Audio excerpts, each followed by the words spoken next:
Let's see what happens. We're live. Wow. And super safe. I can drive. Will you talk? I know we've done it before. Sure, we're going to do it again. We have exactly 0 people watching currently. We are watching ourselves. This is a raging party we're having. Babe. Where are we headed? We're headed to the big city of Bozeman, Montana. Big sky. Big sky. What for? We're gonna do some shopping. It's holiday weekend, family coming into town, and we need to do some shopping. What big ticket items are we? Why are you whispering? I'm not. You usually tell me to turn it down. Okay, I'm telling you to turn it up. What big ticket items are we looking for? Today? Yeah. Groceries. Okay. I want to hit Home Depot and get some tools. I love tools. Love tools. So what are we? Hey, what is our? Pick up your phone and read the comments because I can't see them on this. Okay, babe. What is the topic today? Topic today is 4th of July. It's a beautiful time of the year. So beautiful. We can't do any fireworks. Why can't we? Because we live up in the mountains and they got a fire restriction, so no fireworks. So we're gonna get a bunch of ammunition and some targets, and we're gonna do a bunch of shooting instead. Okay. That's the plan. We'll see what happens. That's how we're gonna celebrate the 4th of July, by taking the whole family and extended family and going shooting. So today, while we're in the big city of Bozeman, Montana, we'll do some shopping, hit Sportsman's Warehouse, hit Home Depot, and then we'll be ready to party for the 4th of July. Are you excited for the 4th of July? What I want to know is, are there restrictions everywhere? Are there firework restrictions everywhere, or is that just? Well, I can speak to Idaho because I did some research and talked to the local fire marshal, only because I'm on the local volunteer fire department, and we talked about it in our last meeting, that the state of Idaho is going to be, it's kind of a mixed bag. They've got some different rules for different counties, and they're basically leaving it up to local law enforcement. So it's basically, any advice is check before you do it. Definitely check your area before you. Are there harsh ramifications if you get caught doing that? Or is it not really a big deal? I don't know. Well, like I said, it's all dependent on local law enforcement, but obviously we're right next to several state lands, and we back up to Forest Service lands, and I do not want to start any of that on fire. Absolutely. Greg said, have a safe weekend and enjoy the time with family. Thanks, Greg. Thanks, Greg. Thanks for stopping by. So what I really want to know is, we are headed to my favorite store to do some shopping, which is Costco.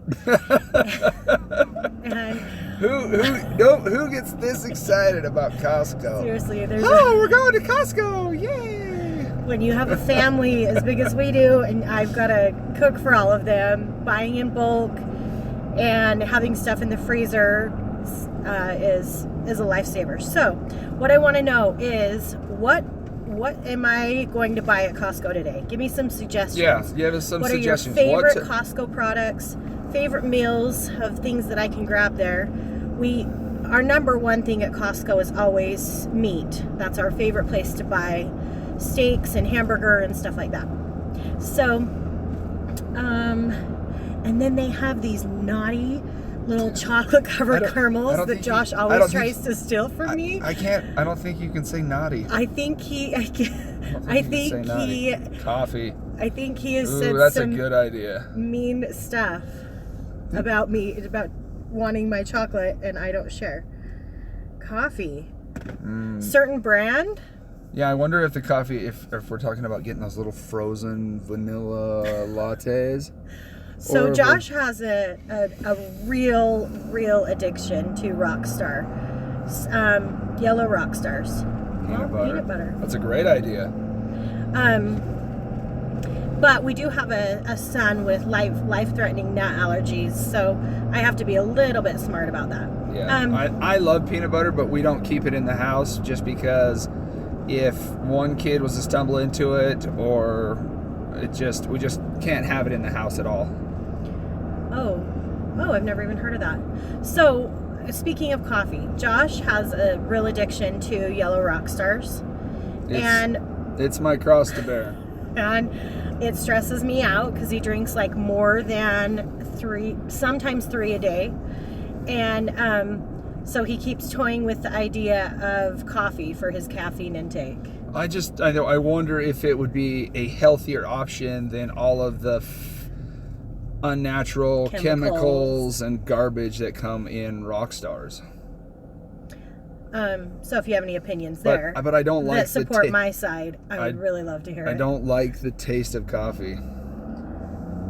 I think I'd rather lick the bottom of my boot than drink coffee. It's so nasty. You're so dramatic. Oh. Okay, well. But maybe I should try a couple of different flavors. See if just try it and see if, give it a month. What if we just... It'd certainly be cheaper. What if... Yes, it would be cheaper. Rockstars are way expensive. What if we do like tons of vegetables and we get our energy from tons of vegetables? I could see that. I could see that working. Not quite as fast as I need it to work. Hey, Danny. I don't want to give up. Welcome. I don't want to give up my caffeine. I love it so much. Am I the only one that is worried about energy drinks? I'm sure. Why are you tattling on me? I need some support here, people. Josh would like your support on his side in favor of 3 energy drinks a day. I'm going with listen, 0 to 1. It doesn't for have him. It does not have to be energy drinks, but I'm not parting with caffeine. I'll tell you that much right now. I'm not parting with Jennifer says flour for cookies. So Jennifer, here's the deal. I am not doing any baking because there's no oven right now. If we can't cook if we can't do it on a barbecue or in a Dutch oven, I mean, there might be a recipe for Dutch oven cookies. Yeah, we should look into that. Dutch oven cookies. If there's not, there should be. Homemade V8 juice. Hey, you like normal V8 juice? Can't I just use our juicer, run vegetables and fruit through it, and make juice? I'm with Danny on this one. And Tim said energy drinks are very bad for you. Thank you, Tim. Can you give me any stuff to back that up? I need some facts or something to back that up. Ooh, what's going on there? 7 police officers? We like to do our live shows while driving around Bozeman, Montana. People have died from energy drinks, but 3 a day is not too much. Oh shoot, Danny, Danny, thank you. Danny, you're the man. Thank you, sir. Stop by anytime. So Dan said, my wife and I buy the Costco espresso and grind it at home. I personally make iced mochas. Now we're talking. And using Reed's Dairy Chocolate from Idaho Falls. Daddy says, please keep your eyes on the road. Listen, man, hey, Josh. I'm driving. You navigate. Oh. Okay, well. Okay, so it sounds like we're going to try coffee. I guess coffee's the big thing to buy at Costco. Who knew?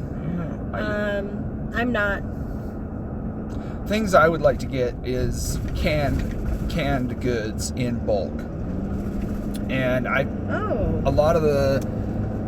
She said Jennifer said we did cookies on the open fire using tin foil. That would Really? be fun. The kids Okay. would love that. Yeah. It's a great idea. Well, Okay. especially now with the 4th of July. Jennifer Like said you're that, the saying coals. more down in with the coals. Yeah, set not in 'em- the flame. But that would be fun. Well, we've got the kids and the cousins and everybody there. That would be a fun activity. So wrap them up like a Dutch oven meal and just set them down in the coals. Is that kind of the idea? That sounds great. That's awesome. Thank you, Jennifer. So my other favorite thing to buy at Costco are all their fruits and vegetables. I love their produce there. Yeah. And the kids and I like produce. If I can get one piece of produce in this guy's mouth once a week, I feel good about it. One stick of celery per month. That's my limit. Carrots. I can get you to eat carrots, but okay. Well. So that's the big thing is fresh produce. And for those of you who are off grid or rural living, how do you store your food? We've got like 6 or 7 coolers with us to take home. That's the thing is we go to Costco, but it's 2 hours. 2.5. Yeah, 2.5 hours from home, One way. and then we've got to load it, put it all on ice, and haul it all home, which makes it tough. But where we've got so much family coming into town and coming to visit, hang out, and up in the mountains with us the next few days, we figured it was a good time to make a trip to the big city and do some shopping. We've got a freezer, and then we've got a freezer, but I don't have a whole lot of space for fresh produce, and that's the tough and part. I hate for it to go bad. So give me ideas of what you guys do we don't have a root cellar yet. That's something that I'm interested in getting down on the property. It would be not perfect. not on Josh's top of his It's priority on the list. It's just number 783, and I'm at number 6 right now. Daddy so said his fridge is around the corner in the shop. that's a great idea. But if I fill it up with all sorts of fruits and vegetables, there won't be room for rock stars. You need a bigger ice chest for the truck. Yes. What does that mean? Like I get a bigger cooler. that you just keep it in? Do people do that? Do you guys put like ice in coolers or ice chests and then Well, I do that in the summer at work. Every morning I'll add ice to it and then just keep the cooler in the back of the truck. So yeah, but I'm wondering expense-wise, constantly going and buying ice to keep things cool. yeah, it's not cheap. Yeah, how do you keep the ice? Yeah. Yeah. Maybe it's ice packs, but then how do you keep those frozen? I live in the suburbs, and I am mighty jealous of that open space you guys got in Idaho. When we saw it, we knew that it was right for our family. We knew we had to live that lifestyle. We have not regretted it one day since. It's been fantastic. It's beautiful. Not easy. Let's make no mistake, it comes at a price. But it is just a fantastic lifestyle. Of course, in January when there's 6 foot of snow, I may be crying like a baby. But until then, I love it. So we had to do some compromising there. As we were looking, we wanted winter access where they kind of took care of the roads into the place. We wanted we had a certain line of stuff that we needed. But Josh wanted flat usable ground for animals and gardening and stuff like that. We had looked at so many pieces of property, or I had looked at them for years and years and years. And you find mountain property, but it's always on the side of a mountain, and so you have a great expense of cutting in a home site pad, and then everything is so steep that there's not a lot of usable land for buildings or animals or whatever, and so then it doesn't make it very usable. You got 40 acres on the side of a mountain, but you've got 1 acre or half acre maximum that you can actually use. But our I wanted trees. I wanted shade. I wanted windbreaks. And I love the feel of being in the trees. And we've got one tree that's like 6 feet tall on the property on all 6.5 acres. But there's there's advantages and disadvantages. We pay a price with the wind. Those trees would be a fantastic windbreak, and we pay a price. When the wind comes up, it's horrible. But Jennifer just mentioned solar panels, and because we don't have any trees, the sun, we would be able to get a lot of energy from the sun, because from sun up to sundown, we have a killer, we don't have any trees to block it. We've definitely got sun all day long. So we're definitely watching other videos on people doing solar, and that's definitely in our future. A wind generator. What do you know about wind generators? I really like the idea of backing up a solar system with a wind generator, because typically if the sun goes down, then the storm rolls in, and if you could grab that wind, because we've got a lot of wind on the property, then a combination of wind and sun, we would have plenty charged batteries all the time, no matter what. Somebody said, do you have water on the land? So yes, we've got some videos coming up about this. We do have water. We just got the well drilled, and we're on the list to have them come out and set the pump and the tank, and then we'll have water. So the thing I wanted most on that property was water.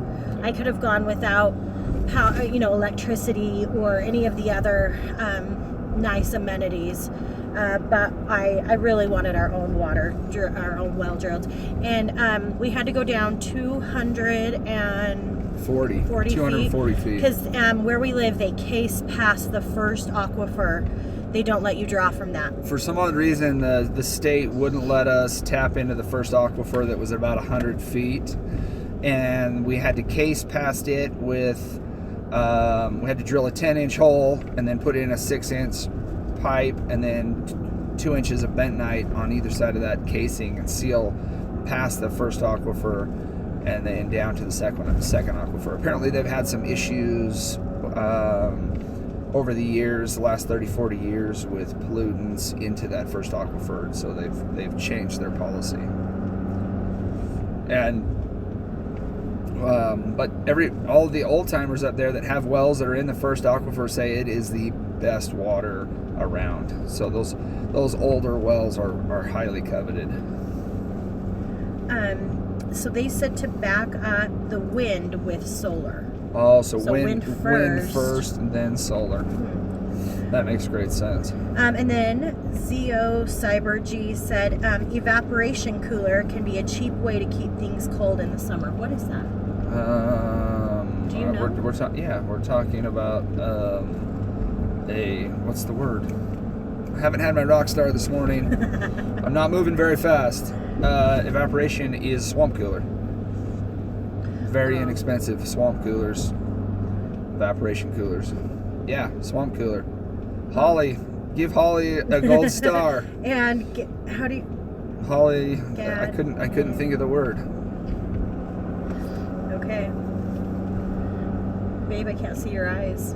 My eyes. I hate it so much when you wear those It's sunglasses. very bright out here. Hey, does anybody have a high five for Josh wearing sunglasses or not? Because I hate seeing him on camera with sunglasses. I like to be able to see his eyes. I have very sensitive eyes, and I like dark sunglasses. You're such a weirdo. I like the dark sunglasses for protecting my eyes. Oh, Holly said that the swamp coolers suck in California. Yeah. Is there a certain climate that those work better in than others? I could BS for a couple of minutes, but I don't have enough experience. I know that they work pretty good in drier places as opposed to more humid places. Okay, so we're cruising around Bozeman. We're just running around to hit a few stores and do some shopping. And what we were asking for up front is if you were at Costco today, what would you be buying? Yeah. We want some suggestions because we only get out like once or twice a month. We only climb out from underneath our rock every month or so. And then we test our social skills in in civilization, and we're totally not that sweet. So okay, I'm gonna read this. Go ahead, keep going. I'll read this. I was just gonna say it's not every day we make the 2.5 hour drive to Bozeman, Montana to do some shopping, but we've got friends and family coming in for the 4th of July, and we're gonna do some shopping, so we're ready. Tim says toilet paper. Absolutely. You know what, Tim? Josh once gave me like, hey, if you only had like $200 to go to Costco and buy emergency preparedness prepping supplies, what would you buy? And it was totally toilet paper. That was my... but Holly says Idaho potatoes. I mean, I am buying those in bulk. That's this guy's favorite thing to eat, are the red potatoes. And that's something I can easily boil and do on the barbecue and mash. And we add a whole bunch of like sour cream and cream cheese and... Reconnecting.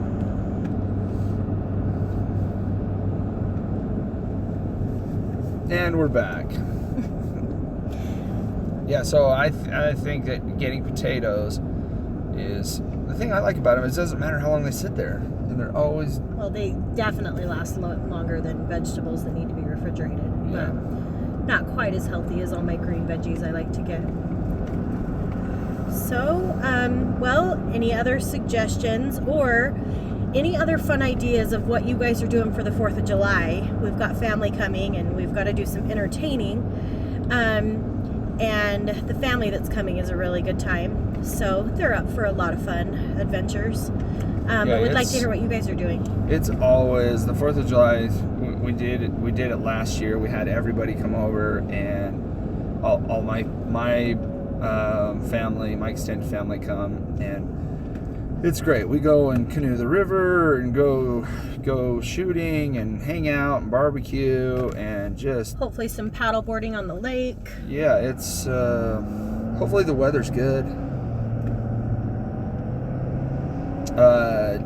Jennifer White asks, how many kids do we have? The answer is too many. It is not. We've got 5 full-timers and 2 part-timers.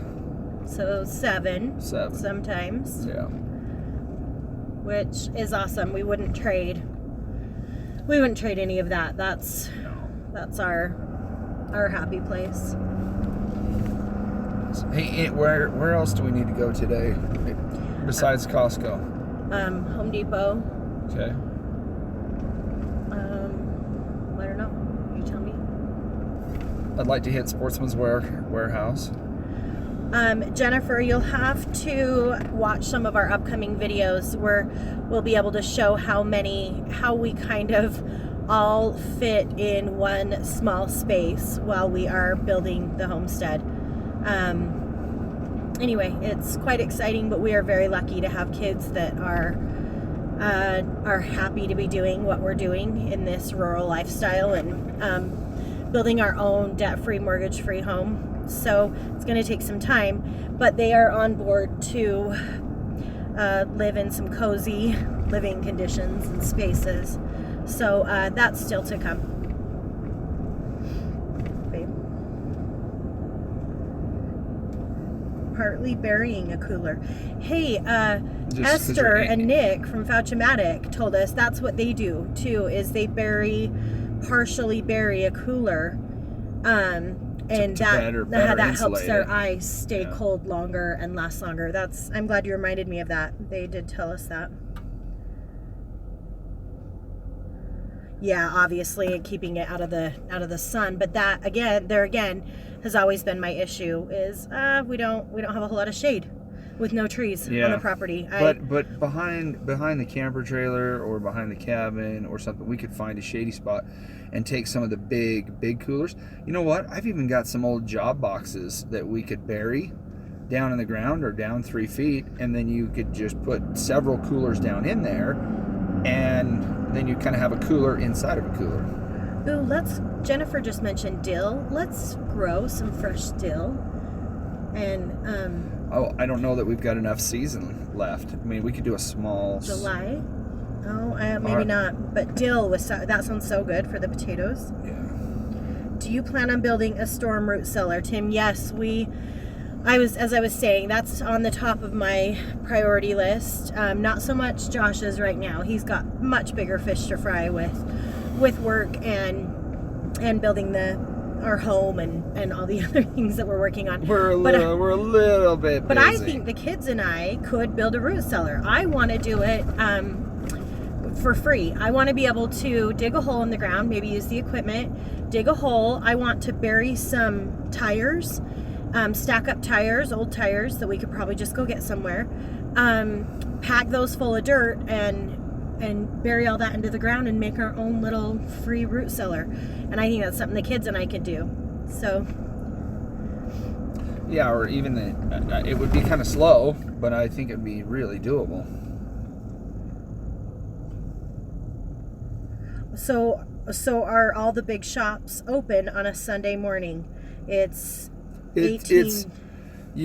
There's limited hours this morning. Costco's got limited hours. Home Depot's got limited hours. But where we are, it's 10:40, so everything is open that's going to be open on a Sunday here. Yeah. That's a good question. Have to buy a shovel? She means shovel. Hey, Tim asked about burying a shipping container. No, a storage container. Storage container, shipping container. So that works great. The problem is they're rated for weight in compression, top down, but the sides are really flimsy. So I've seen people do it, but you almost have to build another side wall that will support all the weight of the dirt pushing in on it.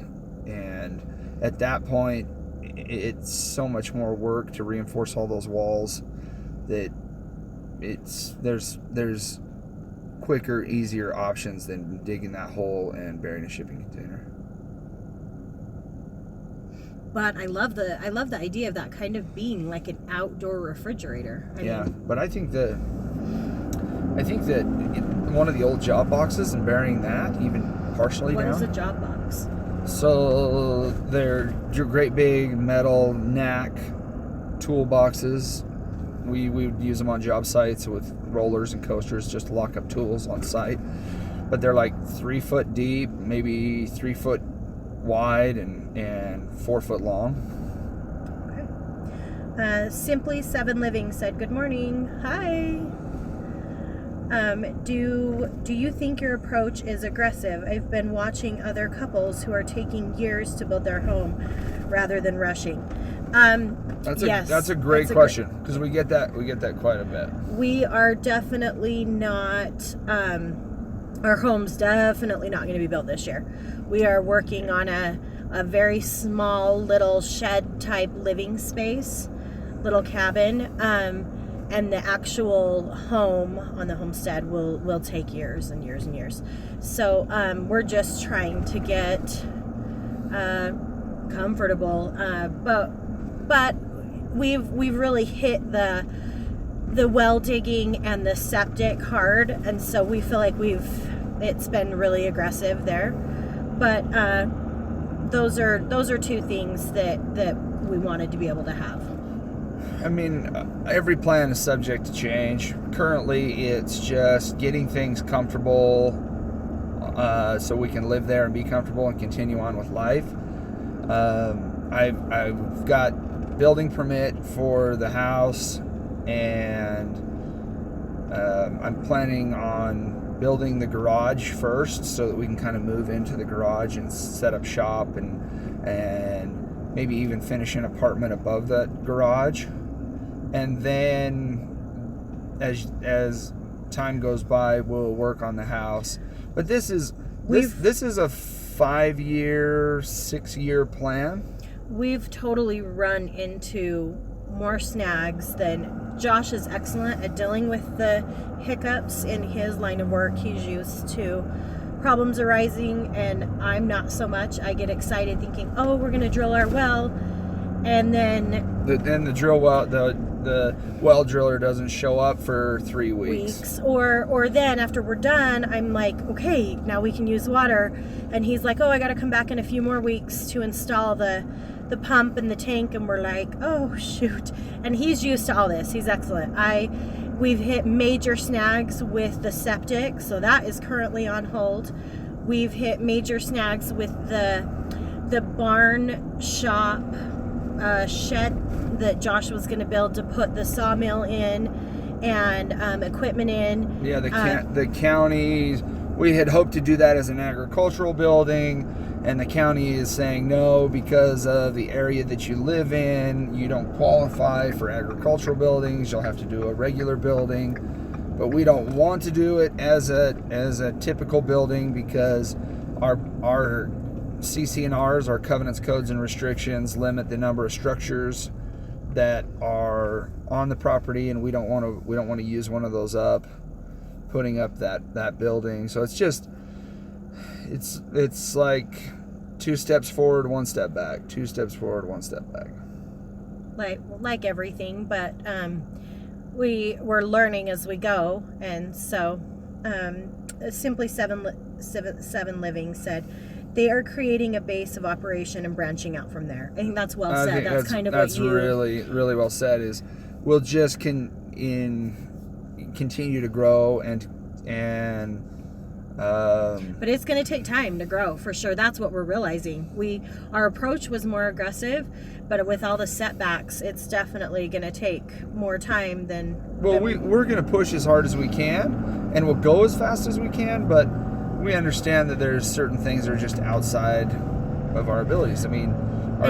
another thing, Ian, is we literally have 6 months to do a year's worth of work in where we live. So we're super aggressive during those 6 months, because we know that the other 6 months of the year we won't be doing any building, anything. I mean, we're going to be under 6 and 7 feet of snow. So we're just going to be struggling to survive and maintain life. So during this 6 months, and that's with work too. It's crazy. Josh has to do enough work in 6 months to sustain a year's worth of living, and we have to do the same thing on the property. We have to work really hard for 6 months, and who knows? I'm really excited to see what winter brings for us. I'm looking for the pole shed. That's what you were doing. That's the pole shed is the pole barn. That's what he was trying to build. And the city is just, the county is not cooperating with us. Yeah. We can only have a certain number of buildings on the property. Now, sheds and other buildings, we could do those in much smaller, but the size of the pole barn that we wanted to do, they weren't going to allow us to do it as an agricultural building. So... and we needed it to be big to house the sawmill, wood, store stuff, and equipment for the winter. Put it on skids. So we need to address that, because it's like, it's crazy. You probably know by that comment. You probably know that if you can't live like in a shed type building unless it's on wheels, like a trailer. Somebody just said wheels. But we've kind of looked at all those options. Can you speak to that? Yeah, every county is different, but our county, if it's on wheels, you can move it, then you can build whatever you want. It's considered a trailer home, camper, whatever. And there's no building permit, there's nothing needed.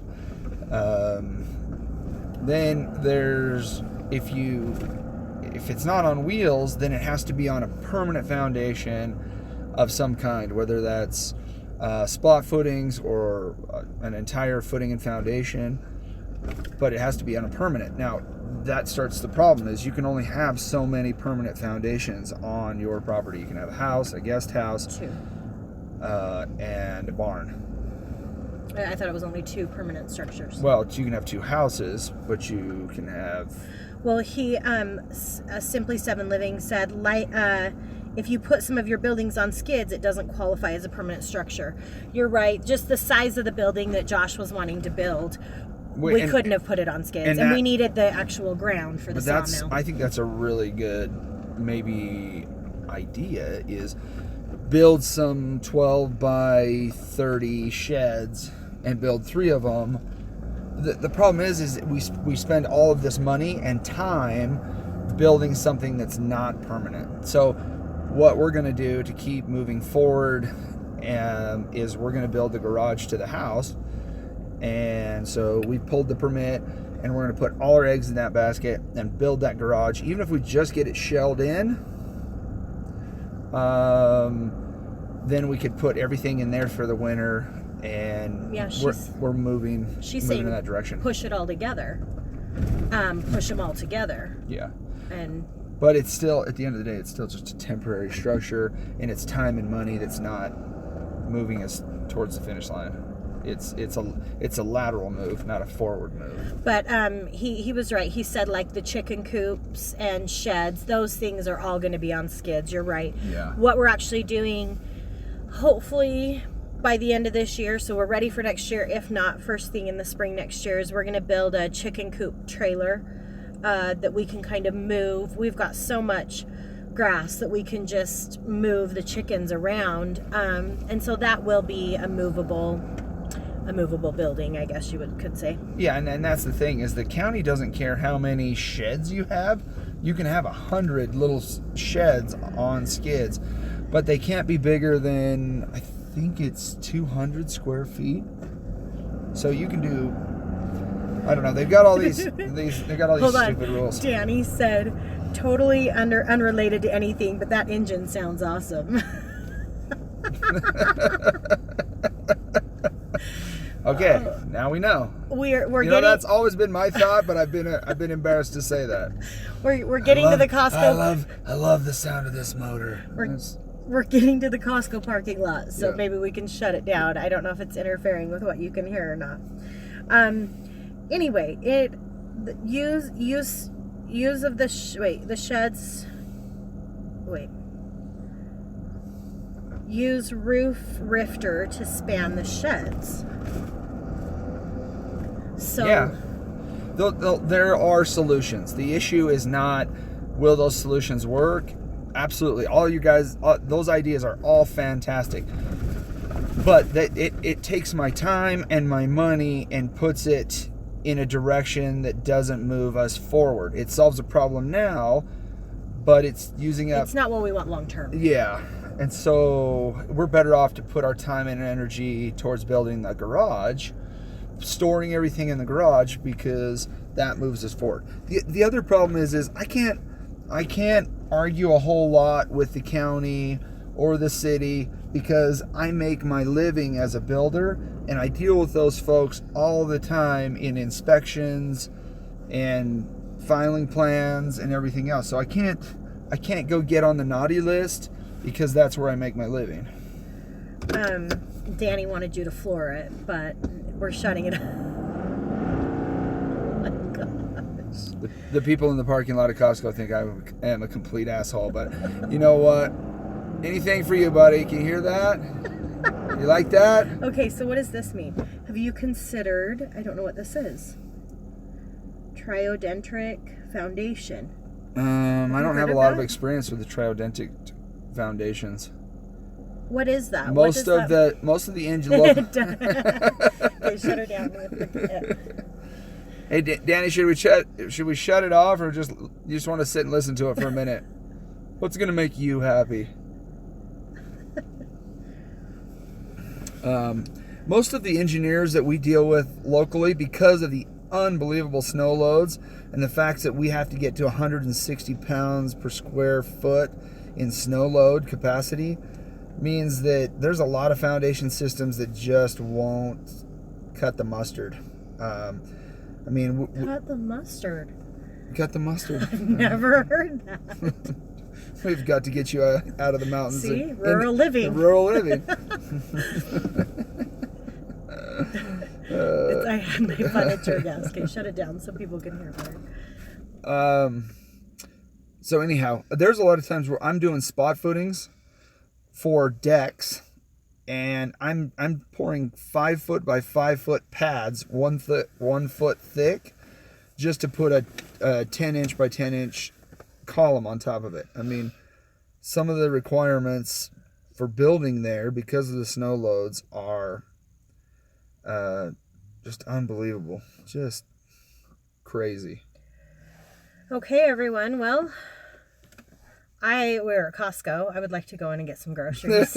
Sorry, guys, I can't talk anymore. I got to go to Costco.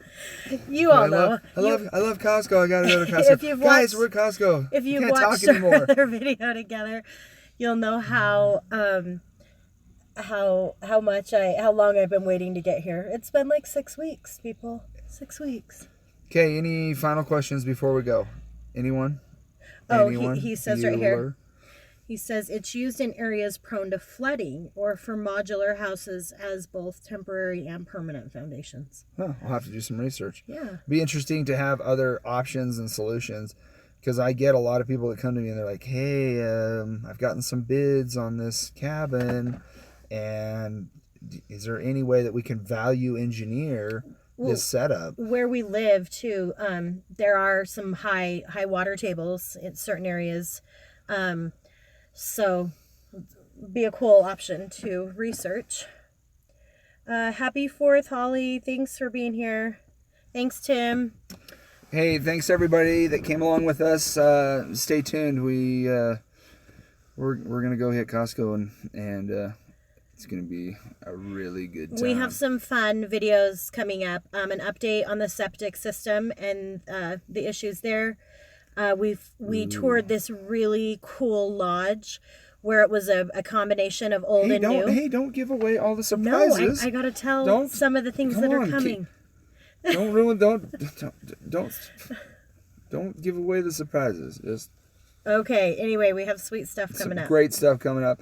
Thanks for coming along with us and for all the great information. Buy chocolate. Thank you, Ian. I will be buying chocolate. Chocolate is to me as rock stars are to this guy.